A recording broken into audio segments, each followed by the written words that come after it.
Satu hari sebelum acara pernikahan digelar di desa tempat Kirana tinggal. "Ramli, besok pagi sudah siap?" tanya Pak Suroso. "Sudah Tuan," ucap Ramli. "Coba tanyakan ke Dik Kirana apakah dia juga sudah siap?" tanya Pak Suroso. "Siap Tuan, saya sampaikan sekarang," jawab Ramli. Ramli langsung menuju ke kamar Dik Kirana. Hatinya agak perih melihat Kirana sebentar lagi akan menikah. Dia hanya bisa merendam rasa dalam diam. Selama belasan tahun bersama, kini perasaannya harus dikubur begitu saja. Sebab ada pria yang lebih siap dan mantap mendahuluinya. Ramli melangkah menunduk di hadapan kamar Kirana. Dia tak ingin mengungkapkan lebih jauh apa yang sedang dirasakannya hari ini. Intinya, dia sedang patah hati dan galau berat. "Punten Mbak Kirana, ini Ramli," ucap Ramli sambil mengetuk pintu kamar. "Oh iya sebentar," jawab Kirana. Hati Ramli agak tenang mendengar suara halus yang diucapkan oleh wanita pujaan hatinya itu. Kirana membuka pintu sambil mengenakan kebaya kesukaannya berwarna coklat. Ramli hanya melongo sambil terdiam 1000 bahasa. Dia baru saja mendapati bidadari indah yang cantik rupawan. "Iya Mas Ramli, ada apa?" tanya Kirana. "Oh, ini Mbak," jawab Ramli dengan gugup dan menunduk lesu. "Ini apa Mas?"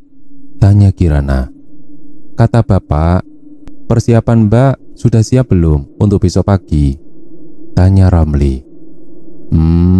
Sudah sih. Mungkin tinggal corakan hina tanganku, ingin aku ganti saja." "Oh, nggih. Nanti besok tukang rias tangan sudah datang tepat waktu, Mbak. Saya sudah atur semuanya," ucap Ramli. "Oh, benarkah?"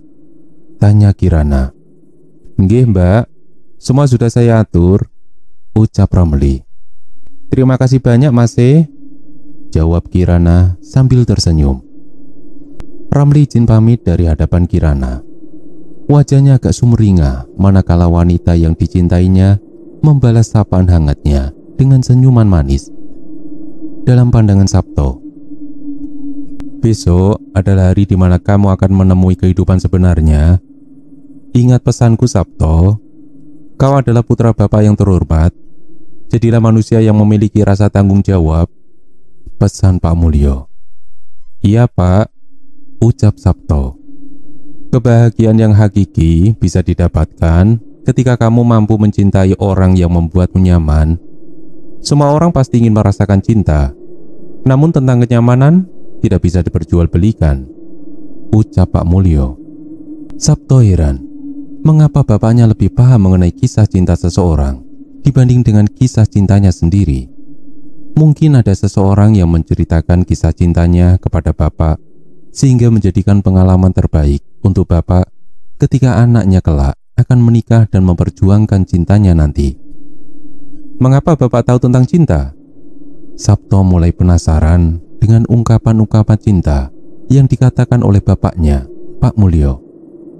"Kau tahu Pak Suroso?" tanya Pak Mulyo. "Lah, itu kan bapaknya Kirana. Kenapa dengannya Pak?" tanya Sabto. "Bapak banyak belajar darinya," ucap Pak Mulyo. "Maksudnya Pak?" tanya Sabto. "Pak Suroso memperjuangkan Bu Yati dengan menghadapi berbagai macam permasalahan. Keluarganya gugur semua terkena santet karena ada lelaki lain yang mencintai Bu Yati. Namun cintanya ditolak mentah-mentah," ucap Pak Mulyo. "Oleh Bu Yati?" tanya Sabto. "Ya, benar. Orang itu cintanya ditolak oleh Bu Yati. Akhirnya dia menyerang keluarga Pak Suroso dengan santet yang terkenal hingga sekarang, yaitu santet malam satu suro," ucap Pak Mulyo.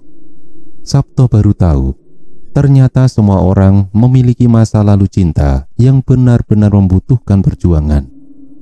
Tidak ada satupun yang terikat oleh cinta, melainkan harus melakukan pengorbanan. "Siapa lelaki itu Pak?" tanya Sabto. "Intinya, karena lelaki itulah seluruh warga desa tempat Kirana tinggal, seluruh depan pintunya terpasang irisan daun pandan dan ilalang yang melingkar. Orang itulah penyebab pertama munculnya serangan santet yang mematikan yang pernah Bapak ceritakan, ucap Pak Mulyo. Santet yang berbentuk 5 itu, Pak? Apakah keluarganya juga? Maaf, tewas semua? Tanya Sabto. Iya. Jadi masa lalu dari Pak Suroso bisa dikatakan sangat suram. Betul, Pak? Tanya Sabto.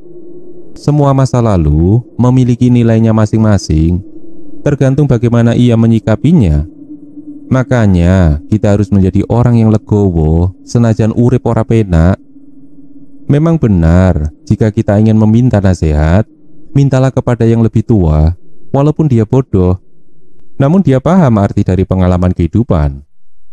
Sekarang, siapkan untuk nanti pagi, istirahat dan tidur, ucap Pak Mulyo. "Nggih, Pak." Dalam pandangan Citra, "Berikan pilihan yang tepat untuk besok," ucap Citra. "Kamu yakin akan datang di pernikahan Sabto dan Kirana?" tanya Mbak Sumerep.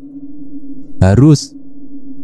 Ketika resepsi sudah selesai, pergi ke belakang rumah. Di sana ada tangan kanannya Pak Suroso yang bernama Ramli.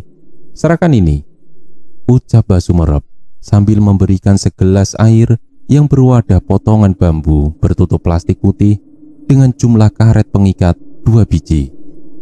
"Ini apa, Mbah? Kamu mau menghancurkan Sabto dan Kirana?" "Ini adalah akar dari santet malam 1 suro," ucap Mbak Sumerep kepada Citra. Citra menerima wadah potongan bambu yang berisi air mantra. Bentuk dan baunya seperti jamu. "Jangan dibuka dan jangan dicium," jelas Mbak Sumerep. Citra langsung menaruhnya di lantai. "Kamu datang ketika kesibukan melanda keluarga pengantin wanita," ucap Mbak Sumerep. "Lalu?" tanya Citra. "Ucapkan kepada Ramli begini, jika dirimu ingin mendapatkan Kirana, serahkan air ini kepada Pak Suroso." "Apa hubungannya dengan Ramli?" tanya Citra. "Ramli menyukai Kirana. Bukankah ini suatu kebetulan yang sudah ditakdirkan untuk menghancurkan keluarga Pak Suroso?" tanya Mbak Sumerep sambil tersenyum. "Kok bisa? Semua saling berhubungan. Apakah?" "Kamu akan tahu nanti ketika akarnya telah tumbuh," ucap Mbak Sumerep. "Nggih, Mbah," tutup Citra. Hari pernikahan tiba. Hari di mana semua yang tak terduga akan tercipta. Semua yang berada di luar nalar akan terlaksana. Selasa Pahing. Apa yang akan diputuskan untuk hari ini? Kelanggengan atau kerusakan? Pernikahan Sabto Aditya Wiranta dan Kirana Putri Antasari. Sabto dan keluarga besar berangkat dari rumah sehabis subuh. Hal ini dikarenakan acara pernikahan dan resepsi menjadi satu, sedangkan perjalanannya lumayan panjang. "Sudah siap semua?" tanya Pak Mulyo. "Sudah, Pak," ucap Sabto. Seluruh barang-barang serta seserahan dimasukkan ke dalam mobil khusus barang yang menggunakan mobil pribadi. Sedangkan Sabto, Ibu Sabto, dan Pak Mulyo menggunakan mobilnya yang satu lagi. Mobil ini dirancang khusus untuk membawa pengantin pria. "Bu Pak apa tidak apa-apa kita berangkat di waktu subuh seperti ini?" ucap Sabto. "Lebih cepat lebih baik. Perjalanan kita tidak dekat, makanya kita harus gerak cepat," ucap Ibu Sabto. Sabto tidak berani membantah argumen kuat ibunya.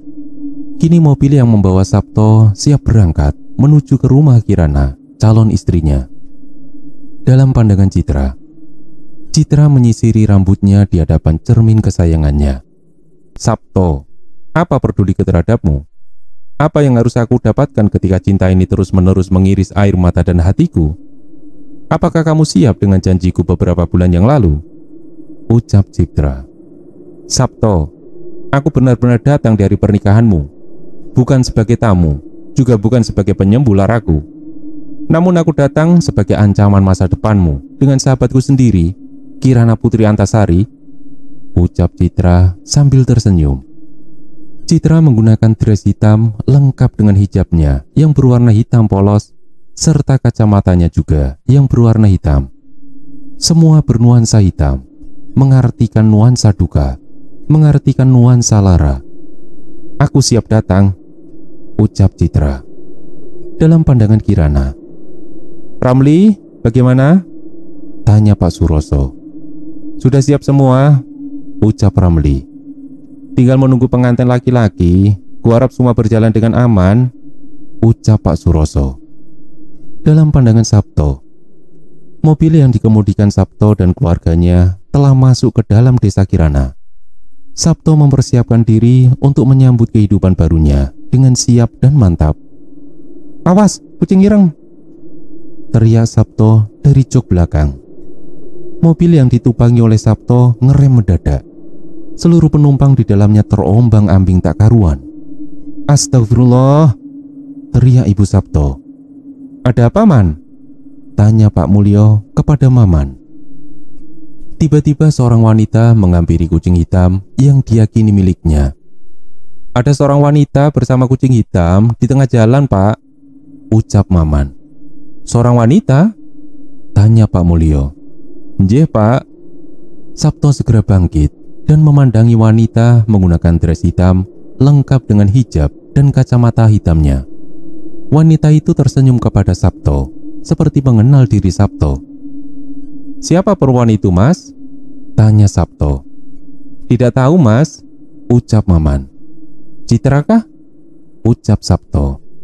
Pak Mulyo dan Ibu Sabto langsung melirik ke arah Sabto. "Citra?"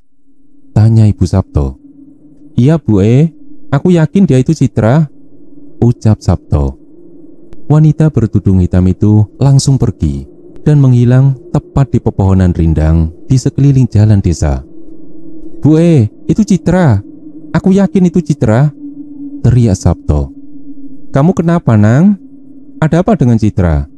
Dia kan sudah menjadi masa lalumu," ucap Ibu Sabto. "Tapi kan," potong Sabto. "Man, jalankan mesinnya, sudah hampir telat," ucap Pak Mulyo. Maman langsung menyalakan mesin mobil dan melanjutkan kembali perjalanannya. Sabto masih memandangi pepohonan rindang tepat di mana wanita yang diyakini Citra itu menghilang. "Kamu tuh apa-apaan, Tonang? Sudah, jangan kau ungkit lagi masa lalu. Semua sudah berjalan dengan sendirinya," ucap Pak Mulyo. "Nggih, Pak, maaf," jawab Sabto. Sabto hanya terdiam. Tanpa sengaja, dia telah menggoyahkan hatinya dengan kehadiran wanita bertudung hitam yang mirip sekali dengan Citra. Perjalanan masih berlanjut. Ibu dan Bapak Sabto memegangi kedua tangan Sabto. Mereka berdua memberikan pengertian agar keraguan Sabto hilang.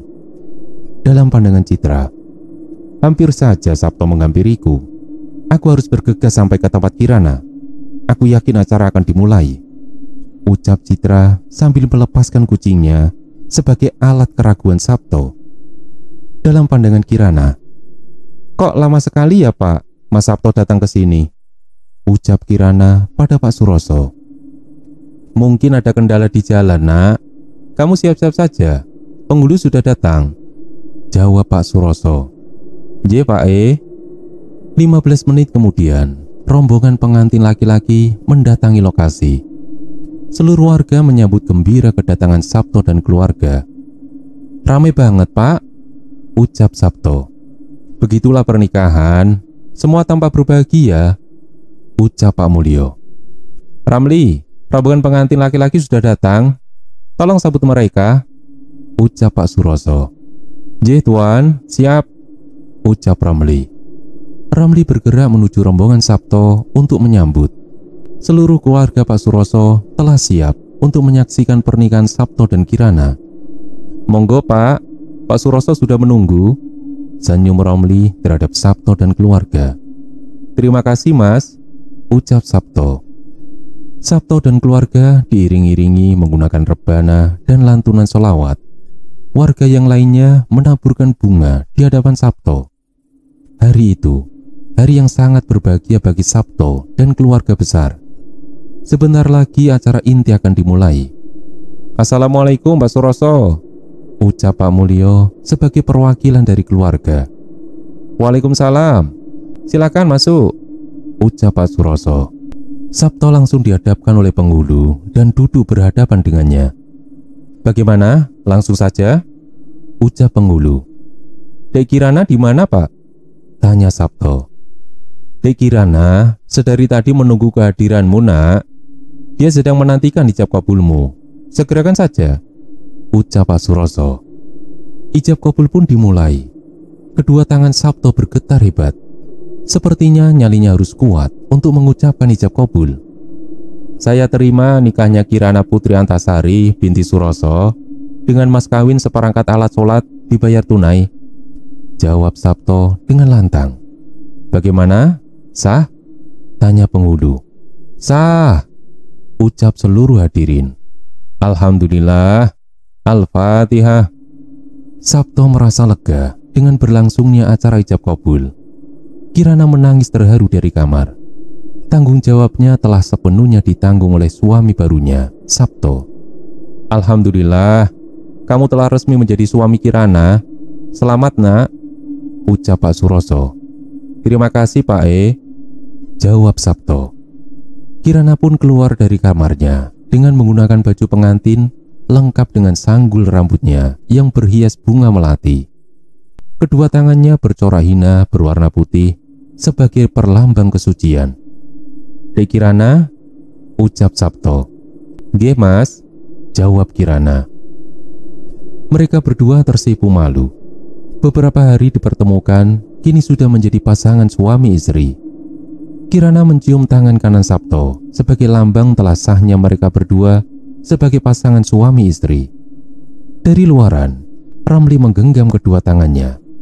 Hatinya terasa panas melihat wanita yang dicintainya telah berpindah kepada sosok laki-laki yang baru dikenalnya.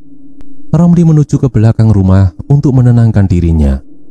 Pikirannya tampak kacau ketika Kirana mencium tangan Sabto. Awas kamu, Sabto, ucap Ramli. Setelah acara ijab kabul selesai, Pak Suroso langsung melanjutkan ke acara resepsi. Sabto dan Kirana menuju ke tempat resepsi untuk menyambut para tamu. Para tamu yang berdatangan tampak ramai. Walaupun berada di desa, acara pernikahan merupakan acara kebahagiaan bersama. Saling berbahagia dengan keindahan dua pasangan yang baru saja disahkan menjadi pasangan suami istri. Tamu yang mendatangi acara resepsi mulai menyalami kedua mempelai. Mereka yang datang mengucapkan selamat kepada Sabto dan Kirana yang baru saja menikah. Citra datang tepat waktu ketika kedua mempelai sedang sibuk. Dia langsung menuju kerumunan dan mencari arah pintu belakang rumah Kirana. Wadah tempat penyimpanan air mantra untuk menyerang dan membentuk akar santet malam satu suro telah tersimpan rapi di dalam tas milik Citra. Ramli, ya, aku harus mencari orang itu. Citra menuju pintu belakang dan menemui seorang pria sedang mengisap rokok lengkap dengan kopinya. Pria itu tampak kecewa dan lesu. Hal ini terlihat dari mimik wajahnya yang tampak murung. Citra tersenyum lebar. Dia membuka cadar yang menutupi mulutnya dan memperlihatkan wajahnya kepada Ramli, orang yang akan dijadikan sebagai batu loncatan santet ini tumbuh. Kamu yang bernama Ramli? Tanya Citra. Kamu siapa? Tanya Ramli. Citra membuka tasnya dan mengambil bungkusan wadah yang terbuat dari bambu berisi air mantra khusus. Ada salam dari orang yang akan membuatmu bahagia, ucap Citra. Maksudnya? Maukah aku bantu agar Kirana kembali ke pangkuanmu? Senyum Citra. Sabto langsung bangkit dan mendorong Citra hingga menabrak pintu. Tidak usah emosi untuk mengungkapkan perasaanmu. Kita adalah korban dari kekejaman cinta. Bukankah begitu? Ucap Citra. Apa maumu? Tanya Ramli. Citra menggoyang-goyangkan wadah yang berisi mantra itu. Cukup mudah. Berikan ini kepada Suroso. Kelak kau akan mendapatkan Kirana. Sepakat? Ujar Citra. Ramli memandang wadah berisi air yang terbuat bambu itu. Apa ini? Tanya Ramli. Sudah kubilang, turuti kemauanku, maka kau akan mendapatkan kemauanmu, ucap Citra. Ramli melepaskan genggaman tangannya terhadap kedua tangan Citra. Hatinya tampak luluh ketika peluang untuk mendapatkan Kirana kembali terbuka lebar. Wanita yang kau incar adalah temanku, dan lelaki yang dinikahi oleh wanita brengsek itu adalah orang yang aku cintai, lanjutnya. Ramli masih memegangi wadah itu sambil menatap Citra. Tugasmu cukup mudah. Campurkan air itu ke dalam tempat minum keluarga ini. Jika kau telah mencampurkannya, itu berarti kau telah mendapati peluang terbesarmu untuk mendapatkan Kirana, ucap Citra. Baiklah, aku setuju, ucap Ramli.